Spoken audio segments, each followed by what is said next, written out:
2020년 8월 16일 주일 성경 묵상입니다. 시편 149편 1절에서 9절 말씀. 할렐루야, 새 노래로 여호와께 노래하며 성도의 모임 가운데에서 찬양할지어다. 이스라엘은 자기를 지으신 이로 말미암아 즐거워하며 시온의 주민은 그들의 왕으로 말미암아 즐거워할지어다. 춤추며 그의 이름을 찬양하며 소고와 수금으로 그를 찬양할지어다. 여호와께서는 자기 백성을 기뻐하시며 겸손한 자를 구원으로 아름답게 하심이로다. 성도들은 영광 중에 즐거워하며 그들의 침상에서 기쁨으로 노래할지어다. 그들의 입에는 하나님에 대한 찬양이 있고 그들의 손에는 두 날 가진 칼이 있도다. 이것으로 문나라에 보수하며 민족들을 벌하며 그들의 왕들은 사슬로 그들의 귀인은 철고랑으로 결박하고 기록한 판결대로 그들에게 시행할지로다. 이런 영광은 그의 모든 성도에게 있도다. 할렐루야. 저자 미상의 시로 이 시편 149편은 148편 시와 내용적으로 대꾸를 이루는 시입니다.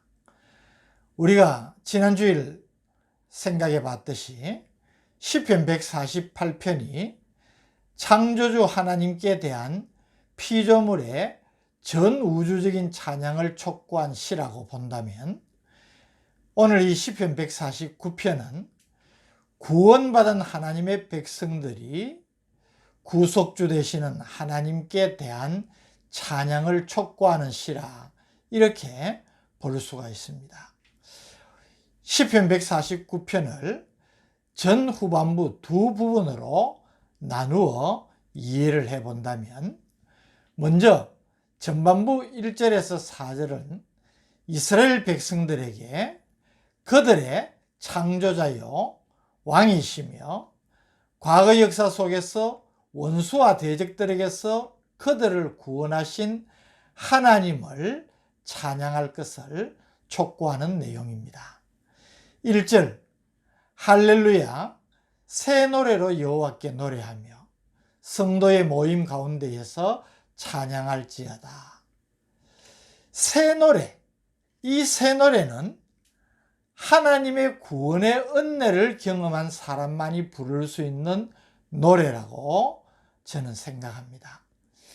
시편 147편에서 150편까지의 이 시들은 모두 이스라엘 백성들이 바벨론 포로 생활에서 해방이 되고 본토로 귀환하여서 예루살렘 성전과 성을 재건한 후에 평화와 안녕을 회복한 때를 배경으로 하고 있다는 공통점이 있습니다. 149편을 지은 시인도 그 구원과 회복의 기쁨과 감격 속에서 백성들에게 새 노래로 여호와를 찬양하라, 그렇게 요청을 하는 것입니다. 성도의 회중에서 찬양할지어다. 여기 성도라는 히브리 말은 하시드입니다. 이 하시드라는 말은 여호와를 사랑하는 자라는 의미가 있는데, 구약시대에는 일반적으로 이스라엘 백성을 지칭하는 말로 쓰여졌습니다. 그래서 2절에 보면 바로 이스라엘은, 그렇게 또 표현을 달리하고 있죠. 2절, 이스라엘은 자기를 지으신 이로 말미암아 즐거워하며 시온의 주민은 그들의 왕으로 말미암아 즐거워할지어다. 이스라엘은 창조주 하나님으로 말미암아 즐거워하며 동시에 왕이신 하나님, 자신들을 다스리시고 통치하시는 하나님으로 말미암아 즐거워하라는 것입니다. 3절, 춤추며 그의 이름을 찬양하며 소고와 수금으로 그를 찬양할지어다. 히브리인들의 종교 행사에서 춤을 추는 것은 최고의 기쁨을 표현하는 것입니다. 그리고 소고와 수금이라는 악기도 축제에 기쁨을 더 배가시키기 위해서 사용되어지는 악기들입니다. 그래서 하나님을 찬양하되 최고의 기쁨과 감격을 가지고 하나님을 찬양하라는 말씀으로 볼 수가 있습니다. 4절, 여호와께서는 자기 백성을 기뻐하시며 겸손한 자를 구원하여 아름답게 하심이로다. 이스라엘은 하나님께서 선택하신 자기 백성 아니겠습니까? 많은 민족 가운데에서 이스라엘을 택하셔서 자기 백성을 삼으셨기에 그 이스라엘은 하나님이 기뻐하시고 사랑하시는 존재라는 것입니다. 겸손한 자를 구원하여 아름답게 하심이로다. 여기 겸손한 자는 문자적으로는 고통받는 자, 억압당한 자, 그렇게 번역할 수 있습니다.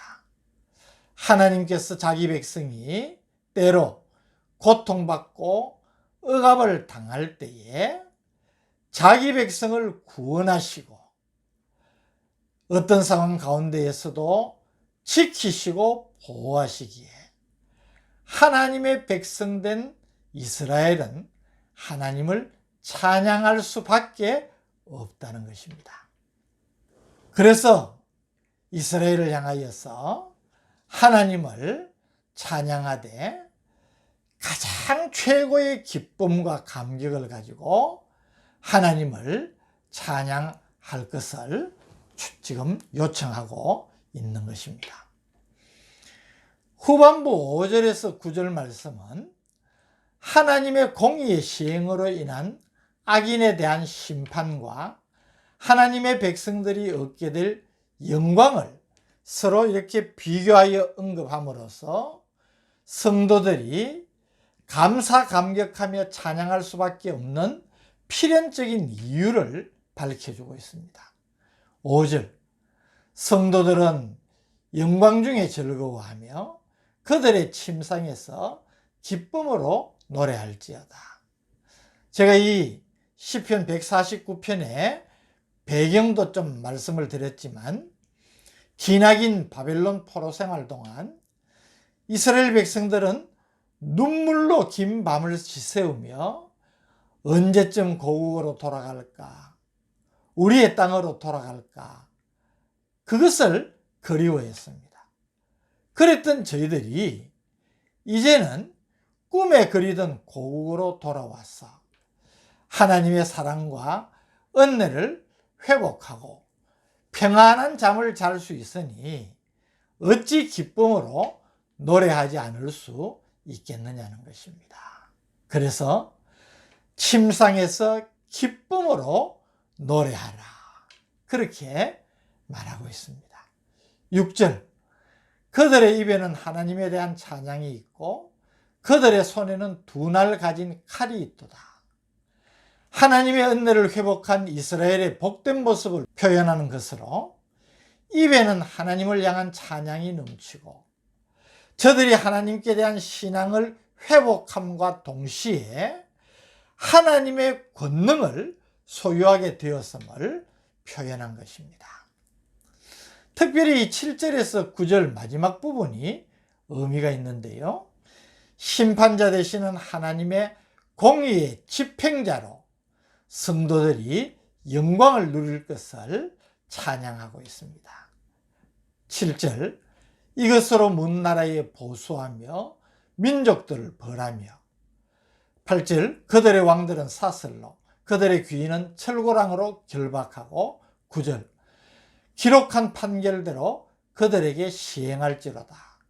이런 영광은 그의 모든 성도에게 있도다. 할렐루야. 이 7절에서 9절 말씀은 악인들에 대한 심판과 성도들의 승리에 대한 묘사로 궁극적으로는 예수 그리스도의 재림으로 말미암는 심판과 구원을 예표적으로 보여주시는 것이기에 의미가 크다고 볼 수가 있는 것입니다. 최후의 그리스도의 심판은 악인들에게는 영원한 패배를, 의인 즉 예수 그리스도로 말미암아 의롭다 칭함을 받은 하나님의 백성들에게는 영원한 승리를 이루게 하십니다. 성도가 어떤 존재입니까? 바로 이 최후의 승리와 영광을 바라보고 사는 자들 아니겠습니까? 오늘 우리는 이 시편 149편 말씀을 묵상하면서 우리 하나님의 백성된 우리라는 존재가 얼마나 복된 존재인지 때문에 감사하고 감격하면서 하나님을 찬양할 수밖에 없는 존재라는 것을 다시 한번 깊이 깨닫게 되는 것입니다.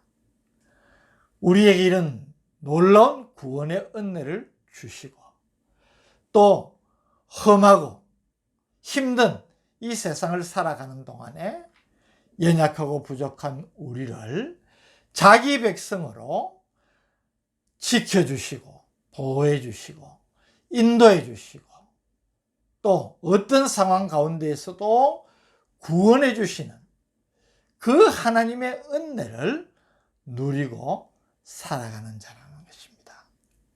저는 때때로 자다가도 벌떡 일어나서 하나님의 은혜를 감사하면서 하나님을 찬양한 적이 있고 아침에 눈을 뜨면 하나님 감사합니다.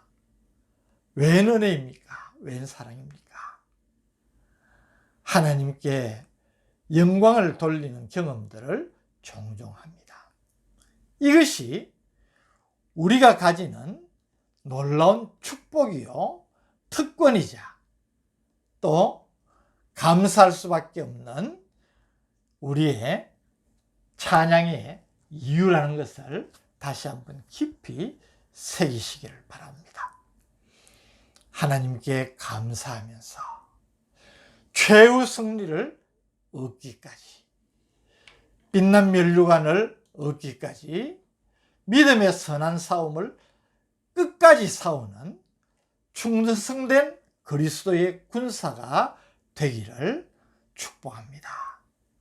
신실하고 충성된 그리스도의 군사만이 최후 승리를 가질 수 있고 그 승리를 가진 자가 최후의 영광을 누릴 수가 있지 않겠습니까?